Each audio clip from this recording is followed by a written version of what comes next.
Okay, fourth method ಮೇಲೆ ಯಾವ ತರ ಪ್ರಾಬ್ಲಮ್ ಮಾಡುದು ಅಂತ ನೋಡೋಣಂತ. ಇದು ಫೋರ್ತ್ ಮೆಥಡ್ ಏನೈತಲ್ಲ, transaction value or value of supply and GST.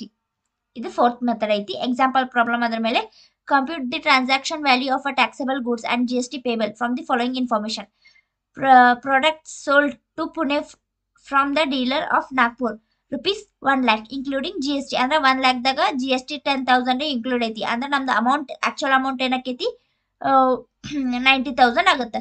So first ಇದು ಏನೈತಿ, ಪುಣೆ ಮತ್ತು ನಾಗ್ಪುರ್ ಎರಡು ಮಹಾರಾಷ್ಟ್ರ ಒಳಗ ಬರ್ತೈತಿ. ಇದು ಇಂಟ್ರಾ ಸ್ಟೇಟ್ ಟ್ರಾನ್ಸಾಕ್ಷನ್ ಆಕೈತಿ. Next, price is exclusive of the following: packing cost of special packing, flight, insurance, trade discount, IGST payable 12% ಅಂತ ಹೇಳ. ಇದ್ರ ಮೇಲೆ ಆಲ್ರೆಡಿ ನಾನು ಒಂದು ವಿಡಿಯೋ ಮಾಡಿಬಿಟ್ಟಿನಿ, ಸೊ ಅದನ್ನು ನೋಡ್ರಿ. ಇವಾಗ ಕ್ಯಾಲ್ಕುಲೇಷನ್ ಆಫ್ ಟ್ರಾನ್ಸಾಕ್ಷನ್ ವ್ಯಾಲ್ಯೂ ಅಂತ ಹಾಕೊಂಡು ಪರ್ಟಿಕ್ಯುಲರ್ ರುಪೀಸ್ ಫಸ್ಟ್ ಏನ್ ಮಾಡ್ಕೋತೀವಿ, ಸೆಲ್ಲಿಂಗ್ ಪ್ರೈಸ್. ಫಸ್ಟ್ ಲೈನ್ ಕೊಟ್ಟಿರ್ತಾರಲ್ಲ, ಅದು ಸೆಲ್ಲಿಂಗ್ ಪ್ರೈಸ್. ಸೆಲ್ಲಿಂಗ್ ಪ್ರೈಸ್ ಏನ್ ಹೇಳ್ಯಾರ ಅವರು, 1 lakh ಐತಿ. ಬಟ್ ಇನ್ಕ್ಲೂಡಿಂಗ್ GST ಎಷ್ಟು 10,000 ಅಂತೈತಲ್ಲ, 1 lakh ಮೈನಸ್ 10,000 ಮಾಡಿದ್ರೆ ಆನ್ಸರ್ 90,000 ಬರುತ್ತೆ. ಇವಾಗ ನೆಕ್ಸ್ಟ್ ಆಡ್.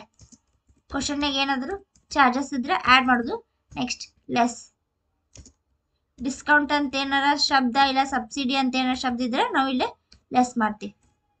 ಓಕೆ, ಇವಾಗ ಚಾರ್ಜಸ್ ಏನೇನ್ ಖರ್ಚು ಇರ್ತಾವಲ್ಲ ಅವ charges. Okay, next first one, packing cost. Packing cost ಎಷ್ಟೈತಿ, 20,000 ಅಂತ ತಗೋತೀವಿ.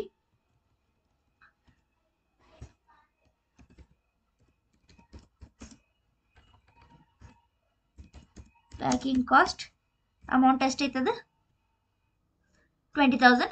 ಒಳಗ್ ಇನ್ನರ್ ಕಾಲಮ್ ಹಚ್ಕೋತೀವಿ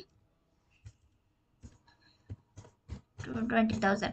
ನೆಕ್ಸ್ಟ್ ಐತಲ್ಲ, ನೆಕ್ಸ್ಟ್ ಏನೈತಿ, ಕಾಸ್ಟ್ ಆಫ್ ಸ್ಪೆಷಲ್ ಪ್ಯಾಕಿಂಗ್. ಈ ತರ cost of special packing, cost of normal packing ಅಲ್ಲ ಹಾ, ಈ ತರ ಕಾಸ್ಟ್ ಆಫ್ ಡ್ಯೂರೇಬಲ್ ಅಂತ ಕಾಸ್ಟ್ ಅಂತ ಏನಾದ್ರು ಸ್ಟಾರ್ಟಿಂಗ್ ಶಬ್ದ ಕೊಟ್ಟಿದ್ರೆ ನಾವು ಅದನ್ನ ತಗೋದಿಲ್ಲ. Next, flight. ಅದು ನಮ್ಗೆ ಏನಾಗುತ್ತೆ, ಎಕ್ಸ್ಪೆನ್ಸ್ ಆಗುತ್ತೆ. ಫ್ಲೈಟ್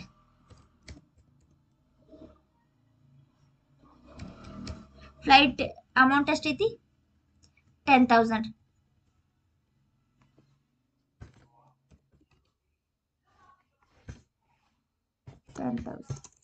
ನೆಕ್ಸ್ಟ್, ಇನ್ಶೂರೆನ್ಸ್ ತಗೋತೀವಿ.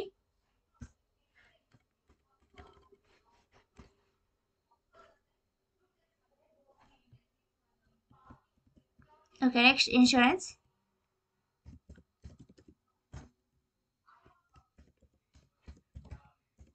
ಇನ್ಶೂರೆನ್ಸ್ ಅಮೌಂಟ್ ಎಷ್ಟೈತಿ, 30,000. ಓಕೆ, ನೆಕ್ಸ್ಟ್ ಟ್ರೇಡ್ ಡಿಸ್ಕೌಂಟ್ ಐತಿ. ಸೊ ಅದೇನು ಆಡ್ ಮಾಡೋದು ಅಮೌಂಟ್.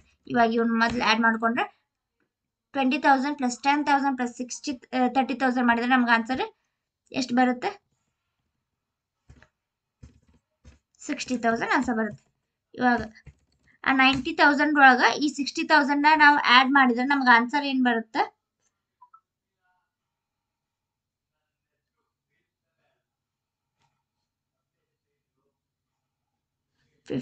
1,50,000 ಬರುತ್ತೆ. ಇವಾಗ ನೆಕ್ಸ್ಟ್ ಏನೈತಲ್ಲ, ಲೆಸ್ ಡಿಸ್ಕೌಂಟ್. ಟ್ರೇಡ್ ಡಿಸ್ಕೌಂಟ್ ಕೊಟ್ಟಾರ. ನೆಕ್ಸ್ಟ್, ಸಬ್ಸಿಡಿ ಅಂತಿದ್ರು, ಅದನ್ನ ಇಲ್ಲೇ ತಗೋತೀವಿ ನಾವು. ಎಷ್ಟು ಟ್ರೇಡ್ ಡಿಸ್ಕೌಂಟ್ 20,000.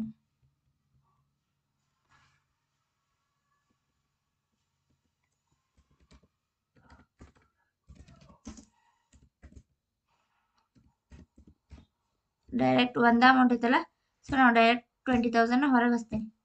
20,000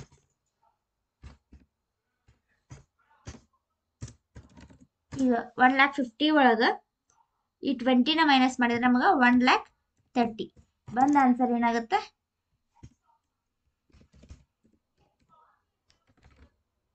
transaction value. ಇವಾಗ ನೆಕ್ಸ್ಟ್ GST ಕ್ಯಾಲ್ಕುಲೇಷನ್. ಅಂತ ಹಚ್ಚಿಕೊಂಡು ಬಂದ ಅಮೌಂಟ್ ಮೇಲೆ ನಾವು ಅವ್ರು ಹೇಳಿದ ಪರ್ಸೆಂಟೇಜ್ IGST ಹೇಳ್ಯಾರ. IGST ಎಷ್ಟೈತಿ, 1,30,000ಗೆ